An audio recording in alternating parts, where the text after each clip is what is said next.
conversando con el asesor jurídico Patricio Olivares respecto a la negociación como mecanismo de resolución alternativa de conflictos.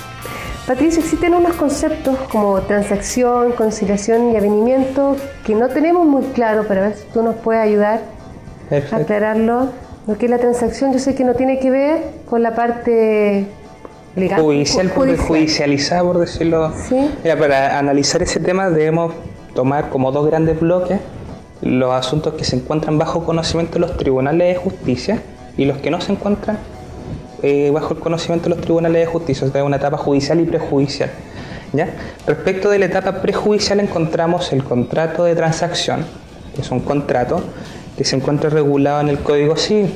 ¿Ya? La definición que da la ley a este respecto señala que la transacción es un contrato en que dos o más partes celebran un contrato con el objeto de prever o poner término a un litigio eventual o futuro. ¿Ya? ¿Qué figura adopta la transacción? En primer término, como todo contrato tiene que tener obviamente la enunciación de las partes, que el objeto del contrato vendría a ser bajo qué sustento están poniendo término a un juicio futuro. ¿Ya?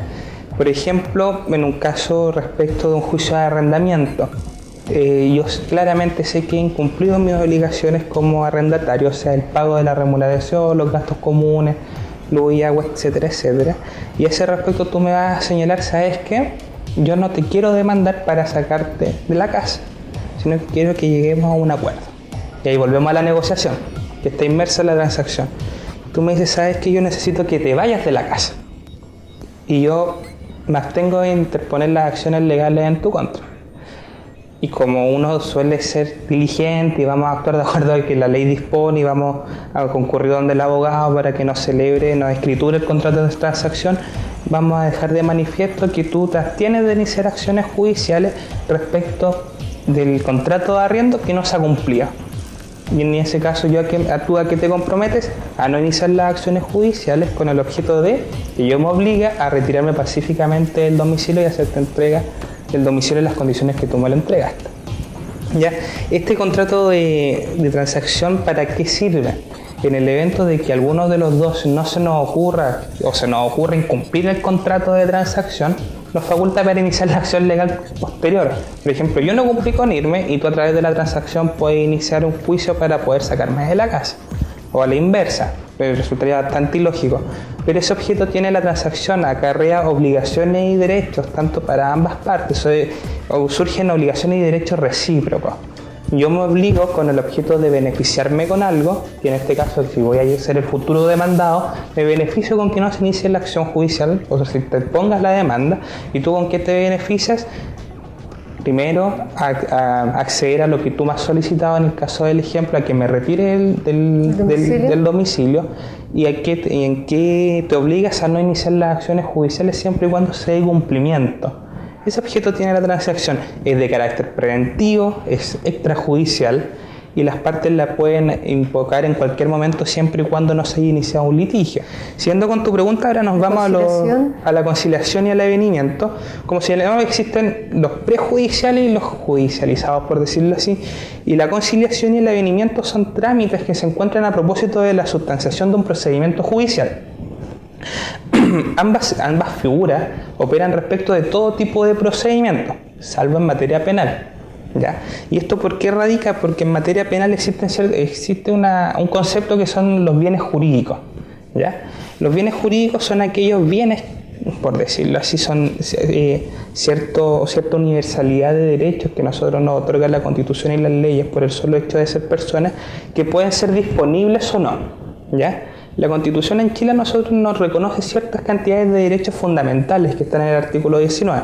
El derecho a la vida, el derecho a la igualdad, a la dignidad, la propiedad, a la educación. Todos esos derechos nos otorgan la Constitución. Pero algunos de esos derechos, en el transcurso del desarrollo de las normas y de la evolución humana, se ha logrado la disponibilidad o la indisponibilidad de estos derechos. Por ejemplo, un derecho que es disponible por excelencia sería el derecho de propiedad. Yo con la propiedad, a mí la Constitución más segura que yo puedo usar, gozar y disponer de mi propiedad. ¿Ya? En cambio, respecto del derecho a la vida, es un bien jurídico no disponible, porque yo no puedo disponer de mi vida, no puedo disponer de la vida de otro. De hecho, yo no puedo decir, no, a mí se me ocurrió matar a alguien porque yo quise. Respecto a esos derechos, estas dos figuras no operarían y por eso en materia penal no operan estas dos instituciones. Sí operan en materia de familia, en materia de derecho laboral, civil y comercial. Ahora nos abocamos que es la conciliación. La conciliación es un trámite que está regulado en el Código de Procedimiento Civil y es un trámite de carácter obligatorio durante la prosecución del procedimiento. Y este trámite es llevado a cabo por el propio juez que está dirigiendo el procedimiento, que está conociendo de la sustanciación del procedimiento, donde el juez en la conciliación llama a las partes y propone bases de acuerdo con el objeto de que se ponga fin inmediato en esa audiencia. ¿Ya? El juez le dice a las partes: señores, por favor acérquense, llama a conciliación. ¿Usted qué ofrece y usted qué quiere? Por ejemplo, el que pide 100 y el que ofrece 80. Las partes, ¿sabes qué? No llegamos a acuerdo, se prosigue el juicio de la forma normal. Se rinde la prueba, se valora la prueba, se dicta sentencia y después se ejecuta. ¿Ya? O como pueden llegar a acuerdos: ¿sabes que yo te ofrezco 80? Sí, pero yo quería 100. No, con 80 me basta y me sobra. Se pone término de juicio inmediatamente y el acta de conciliación tiene peso de sentencia definitiva y cosa juzgada, lo que permite solicitar la ejecución en el caso que el que se obligó no cumpla. ¿Ya? En cambio, el avenimiento es una figura que también tiene que ser visada ante el juez que está conociendo el procedimiento, pero en este aspecto las partes se ponen de acuerdo durante la tramitación, durante cualquier etapa de la tramitación del juicio, por decirlo así, se ponen de acuerdo por fuera. Bien. Llegan a una negociación donde llegan a acuerdo, van a una negociación, llegan a acuerdo, pero fuera del procedimiento, no van a ninguna audiencia, sino que se ponen a conversar. ¿Sabes qué?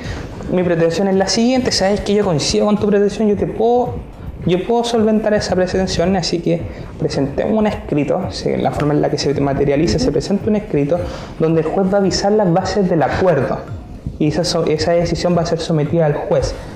¿Por qué se produce esto? El juez debe determinar si la igualdad de las partes se manifiesta en ese acuerdo, que los derechos de una respecto de la otra no se ve una disminución y que la decisión sea de acuerdo a las reglas imperantes, el orden público y todo eso sea acorde a la normativa vigente y las partes puedan ejecutar ese acuerdo. ¿Bien? Así que el avenimiento se puede iniciar en cualquier etapa de un juicio ya iniciado. ¿Ya? Es de carácter voluntario, las partes se someten a la decisión jurisdiccional con el objeto de que se vise este acuerdo para el objeto del cumplimiento. En cambio, la conciliación va a ser un trámite siempre obligatorio, que lo vamos a encontrar en todo tipo de juicio, a excepción en materia penal. O sea, entre esos dos términos, uno se diferencia por la obligatoriedad de... Sí, podríamos decirlo así, porque la conciliación, tú si llegas a ir a un juicio, siempre va a haber un llamado a conciliación. Y es la regla general, de hecho no existe una excepción a ese llamado a conciliación. E inclusive si el juez no hace ese llamado a conciliación, puede acarrear la nulidad del procedimiento, del obrado. Lo que significa que si el procedimiento llega a sentencia definitiva, pero no hubo un llamado a conciliación, se devuelve todo el procedimiento al estado de la conciliación. Se deja todo nulo hacia adelante. En cambio, en el avenimiento, las partes voluntariamente concurren a esta institución, pero entre comillas la figura del juez aparece con el objeto de visar este acuerdo para poderte poner término al juicio. ¿Y a quiénes les corresponde negociar? Mira, a quiénes le corresponde negociar, esa pregunta podríamos señalar como una respuesta factible que todos podemos negociar. De hecho, como te decía, los ámbitos de aplicación de la negociación no solamente presuponen la existencia o la preexistencia de un conflicto, sino que también la existencia de un contrato o el incumplimiento de alguna obligación, ¿ya? Por ejemplo, respecto de la existencia de un incumplimiento de una obligación, todos estamos llamados a negociar porque todos los días nos obligamos con determinadas personas o con quien nosotros queremos obligarnos para el cumplimiento de ciertas obligaciones, ¿ya? Y en ese aspecto todos estamos llamados a negociar con el objeto del cumplimiento, con el objeto de determinar a qué me voy a obligar. Por lo tanto, uno todos los días está negociando intrínsecamente, de repente uno no se da cuenta. Por ejemplo, cuando el fin de semana el hijo le dice a la mamá, voy a ir a una fiesta, ¿me voy a dar permiso hasta las 2? No, mi hijo, ¿sabes qué? Hasta la 1 nomás, porque hace mucho frío. Y ahí empieza el dimes y diretes, que es la negociación. El hijo expone cuáles son los argumentos a favor de poder quedarse hasta las 2 de la mañana en la fiesta, y la mamá por otro lado defiende su pretensión de que tiene que ir hasta la 1. Y ahí hay un aspecto, hay una negociación que nos reviste el carácter jurídico, nos reviste el cumplimiento de obligaciones, pero es algo que está presente todos los días, por lo tanto, todos estamos llamados a negociar. salvo que se traten de personas que, por ejemplo, los dementes, personas que se encuentran interdictas, sí. Claramente ellos no van a poder negociar para la celebración de un contrato, porque la ley dispone que la ley no permite que estas personas puedan negociar, puesto que se declaran incapaces ante la ley. Las personas menores de 18 años, respecto de obligaciones que se obliguen ellos respecto con terceros, que sean dineros que no les pertenecen. También hay una indisponibilidad por parte de la ley de que los incapaces puedan negociar en ese aspecto, lo que no implica que el incapaz pueda negociar por cosas que no están tipificadas en la ley. Por ejemplo, un incapaz lo más bien que puede negociar, por ejemplo, cuánto va a salir a trotar o cuánto ejercicio va a hacer respecto a un instructor de deporte. Esas cosas que también va a haber una negociación. Pero en esos aspectos que tienen que ver con la ley, estas personas están impedidas. No es como, por ejemplo, los mediadores que tienen que tener un curso especial de mediador. Es que el mediador es una figura bastante particular. De hecho, si tú la mediación la comparamos con la negociación, el mediador puede tener el carácter de un negociador. Pero ¿dónde se presenta el conflicto? El negociador tiene derecho a voz y parte, podríamos decirlo así. El negociador viene a establecer, ¿sabes qué? Los criterios mínimos para negociar son los siguientes, ¿ya? En cambio, el mediador, el rol que cumple, como lo mencionábamos con anterioridad, es de establecer un diálogo entre las partes, de que ambas partes puedan señalar cuáles son sus pretensiones, cuánto es lo que quieren y cuánto es lo que pueden, y velar por la igualdad, ¿ya? Y lo que viene a hacer el negociador, en cambio, es establecer cuáles son los criterios de negociación y a cuáles criterios se deben someter las partes para poder llegar a un acuerdo, ¿ya? Tiene un poco más de injerencia, participa, entre comillas, del proceso sin caer en la carrera de ningún tipo de obligación o derecho. Claro. En cambio, el mediador igualmente no le acarrea ningún derecho ni obligación el contenido del acta de mediación, pero él tiene un rol más bien de un garante dentro del debate respecto de la posición predominante económicamente, que la gran mayoría de las veces las mediaciones son por dinero. Y cumple un rol respecto de la parte que tiene menos dinero. Los pone en igualdad de condiciones con el objeto de que puedan negociar y llegar a algún acuerdo lógico y racional que les permita cumplir con lo negociado. Actualmente en Chile la negociación es obligatoria en algunas materias. ¿Cómo se manifiesta esto? Mira, si la mediación hacemos un símil, lo que es la mediación, claramente existen ciertas materias que son de carácter obligatorio. Hacíamos mención en delante, por ejemplo, en materia de alimentos de relación directa y regular, que es el derecho a la visita, el cuidado personal, que es la tuición de la antigua ley de familia. En ese sentido, la negociación de las partes va a ser siempre de carácter obligatorio, ¿ya? La mediación, que por ende va a acarrear siempre una negociación que sea previa a la mediación o durante la mediación. Por ese lado podríamos decir que reviste un carácter de obligatorio, puesto que la ley estima así, pero como negociación propiamente tal, tiene un nombre de mediación. ¿Ya? Hacer ese paréntesis. También en materia laboral, antes de iniciar un juicio en procedimiento ordinario en materia laboral, ya sea por un pago de remuneraciones, etcétera, etcétera, el trabajador es llamado por la inspección del trabajo, el órgano administrativo, con el objeto de que puedan negociar bases de acuerdo para el pago de las obligaciones dentro de este conflicto, con el objeto de que no lleguen a juicio como una instancia de carácter preventivo prejudicial.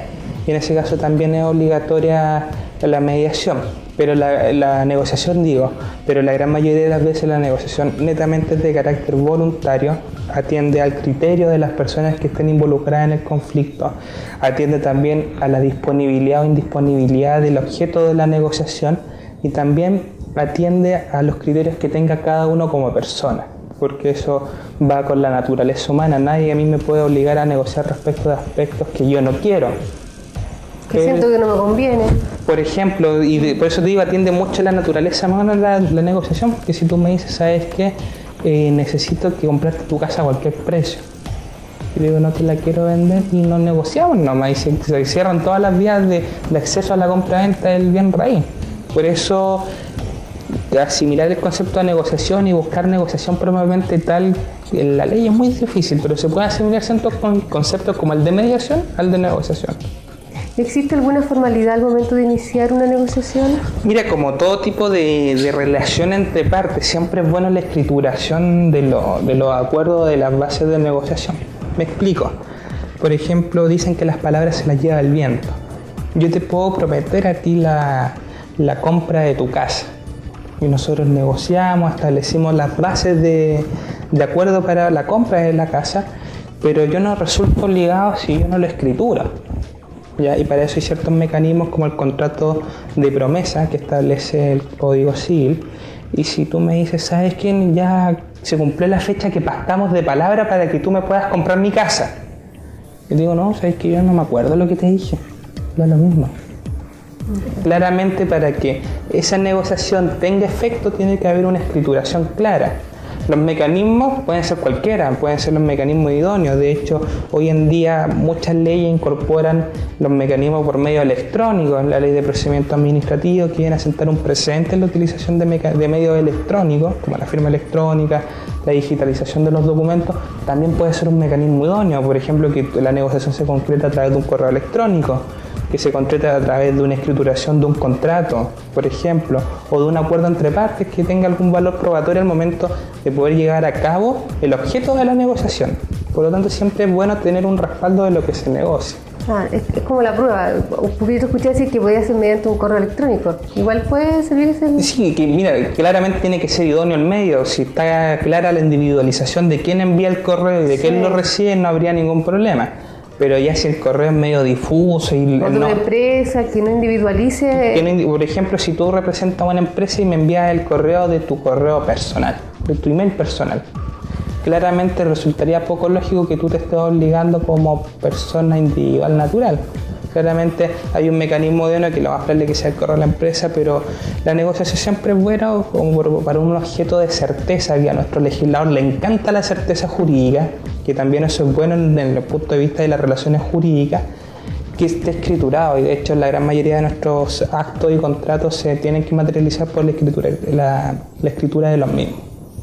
¿Y cuál es la mejor estrategia que se debe aplicar para conseguir una negociación exitosa? Mira, las estrategias son variadas atendido al objeto de la negociación, ¿ya? Pero si partimos de la base que la tendencia hoy en día es el concepto ganar-ganar, el mejor presupuesto para ir bien preparado a una negociación, primero, es saber cuáles son mis intereses y mis necesidades al momento de negociar.